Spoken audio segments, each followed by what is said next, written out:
So the verse of Surah Shura, verse 23, which says, in which Allah Ta'ala says, O Prophet, convey that I do not ask anything from you in repayment except for the closeness and the love of my nearest to kin.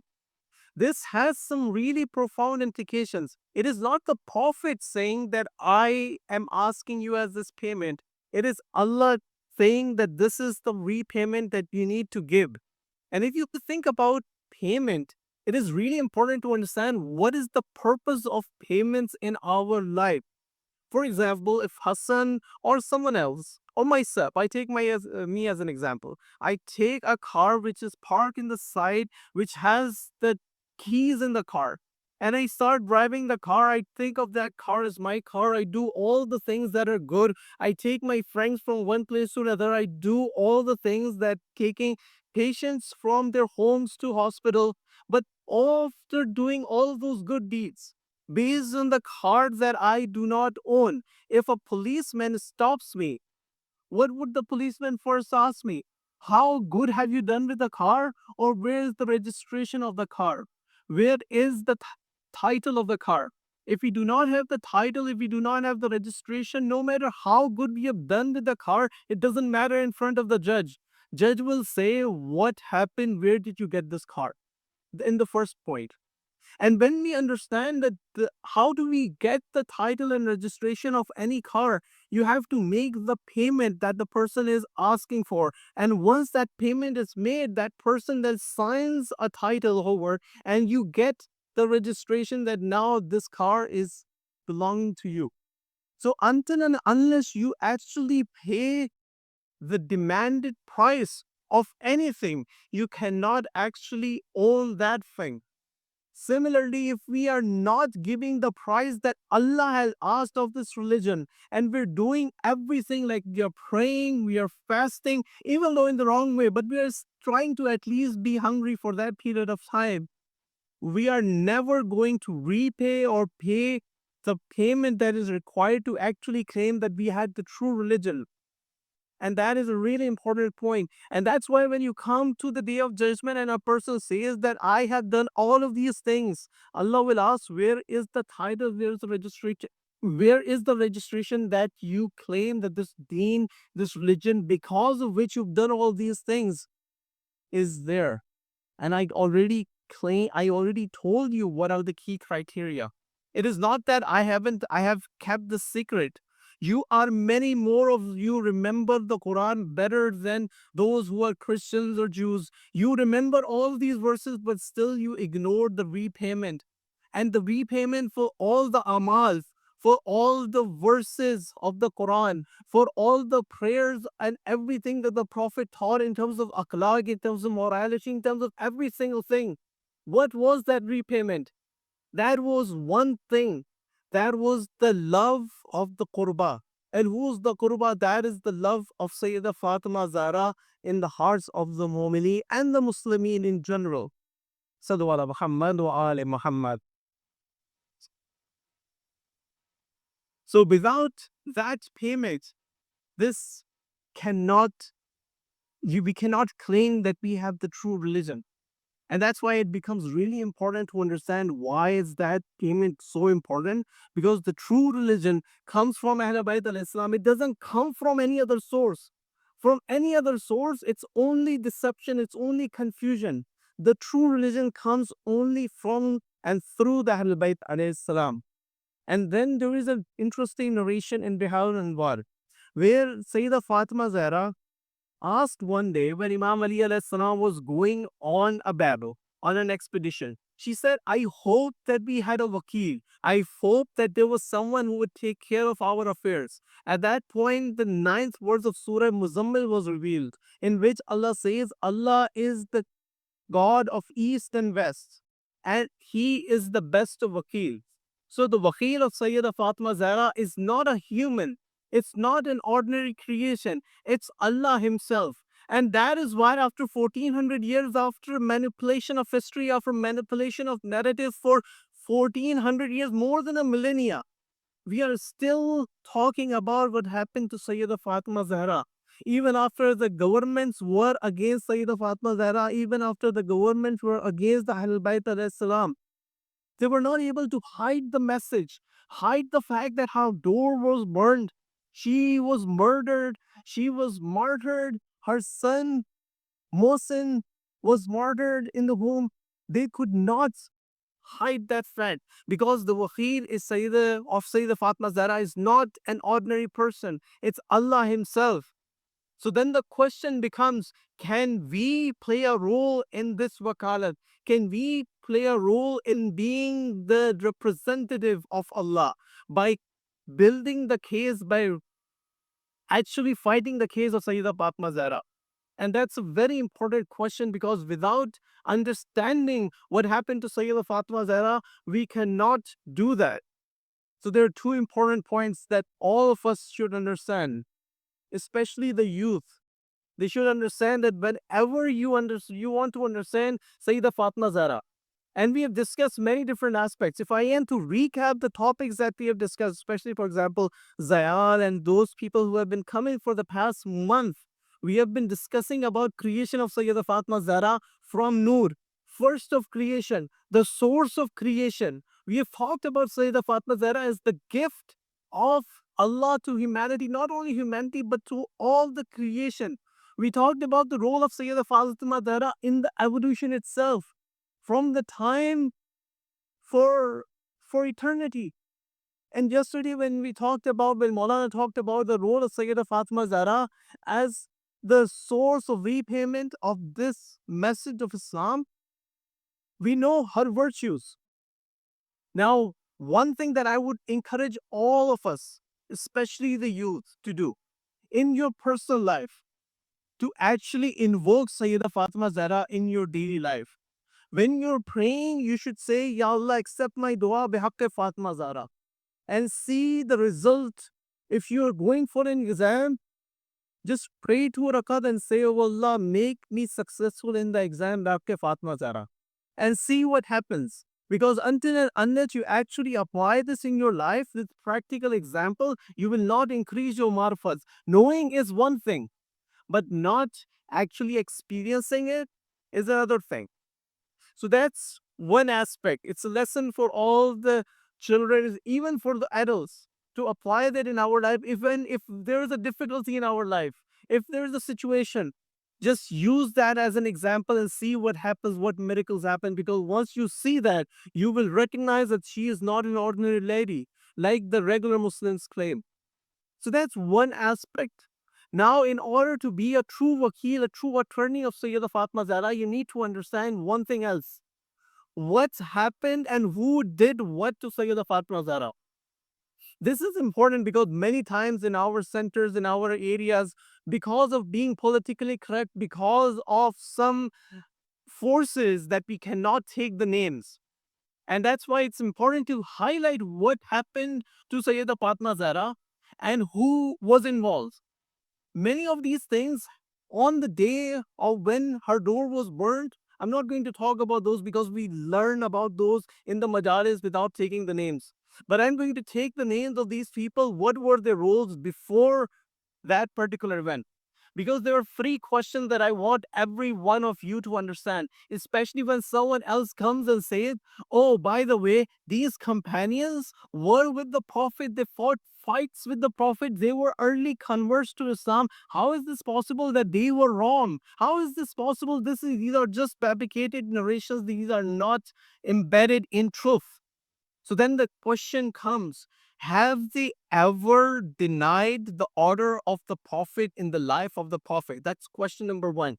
If you understand that these people who claim to be the Muslims and the earlier times, did they deny the orders of the Prophet while the Prophet was still alive? Because if they can deny the Prophet while he was still alive, they can absolutely deny the Prophet's order to follow Sayyida Fatima Zahra and the love of Ahlul Bayt after he passed away.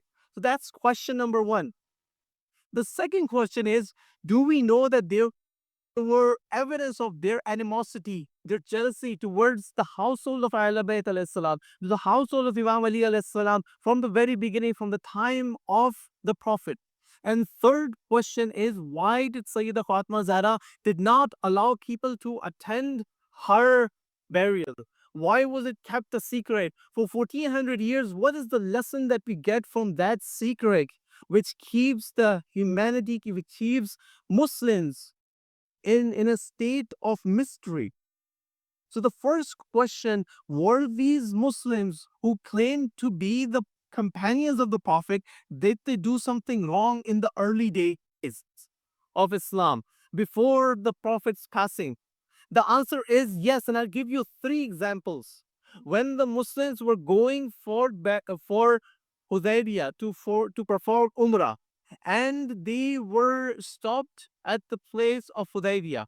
At that point, there is a famous event that people know as Bai'at Rizwan, where the Prophet asked every single companion to give allegiance so that they will not leave the Prophet and they will accept the order of the Prophet, whether it is in peace treaty or in fighting.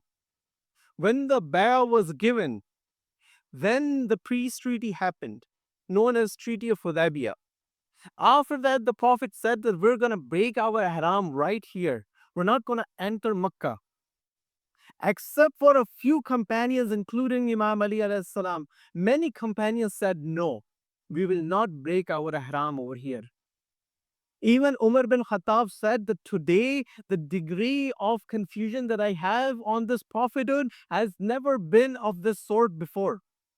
This is the second caliph doubting the prophet after pledging allegiance based on which they say that they are Raziullah. They broke the allegiance within a few days of making that. The second point, right after Bai'at Rizwan, the Treaty of Hudaybiyah, these people went to Khyber. The Prophet took the expedition to Khyber. In the expedition to Khyber, there was something, again, the Prophet made a promise, you will not return. Either you win or you are martyred, you will not return without defeating the castles. The first day Abu Bakr went, he returned. Second day Umar was sent, he returned. For 39 days, Muslims kept going and keep coming back. Every time they kept on breaking the pledge, the allegiance to the Prophet.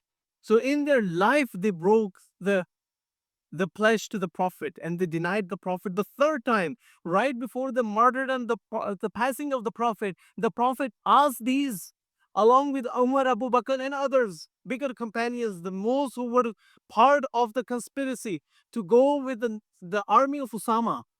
They said, how can we go with the army of Usama? He's young. The Prophet was very upset. They did not go with the army of Usama. They stayed in Medina. And again, ignoring the order of the Prophet in his life. So if they can ignore the order of the Prophet in his life, what is preventing them from disobeying the Prophet after he passed away? And the reason why this, again, there is a very important reason for the children. Why did they refuse the order? If the Prophet tells you, Nakash, one thing, that you need to do this, would you not do that? Absolutely. Everyone would do that. Why? Because everyone knows that he is prophet appointed by Allah. What he's saying is not what the prophet is saying, but what Allah is saying. But these people did not believe that. They thought that he is not just a prophet. He was a regular person who was just giving his orders from his own whim. They never thought of him as a divinely appointed prophet, except for when there were some revelations. So that's point number one. The second point, were they jealous of Amir al-Mu'mineen alayhi salam? The answer is yes. And there are two examples that you should understand, especially those who have many non-Shia Muslim friends. Nagash, for yourself, like you have a lot of people in his school who are non-Shia Muslims. When you think about were they jealous, a simple example, the answer is yes, but I'll give you a proof. When the Muslims after the Treaty of Hudaybiyah were sent for Hajj, Abu Bakr was sent as the leader for Hajj with Surah Bara. But then Angel Jibreel alayhi salam came and he said, O Prophet, either you or someone like you should convey this message. No one else. And then Imam Ali alayhi salam was sent with that surah so that he can deliver the message. But look at what Abu Bakr did at that time. Abu Bakr did not stay in that caravan going to Makkah. He returned back really angry, and the narration that he did not even say proper salam to the Prophet, asking why I was returned back from that expedition. And then when the verse in Surah Nur was which came, which said these houses need to be raised, he asks, is this the house of Fatima and Ali among those houses that need to be raised? Why would you ask someone out of like all the hundreds of thousands of houses in Medina pointing towards one house? Because he had that envy towards Sayyida Fatima Zahra and Imam Ali alayhi salam. Because all of them wanted to marry Sayyida Fatima Zahra when the time of marriage was there. So they had that jealousy from the early beginning. And the last point I want to highlight is what she did, what Sayyida Fatma Zahra did by keeping her grave, her burial secret, is something that that is a master class. If her grave was not hidden, if her burial was not in a secret, everyone could have claimed that we were part of that burial. Everything was normal. But by stopping people from coming, she clearly highlighted those who kept quiet, those who perpetrated. She was not happy with those people. And she made a responsibility for all of us that whenever we come across these injustices, whenever we come across that this happened or this did not happen, it is our responsibility, especially when we do not have taqiyya, to highlight what happened to Sayyida Fatma Zahra. Because if we do not, then we will be among those people who were in Medina. They were among the Ansar who actually were Muslims, who did not participate in the burning of the house, but they kept quiet.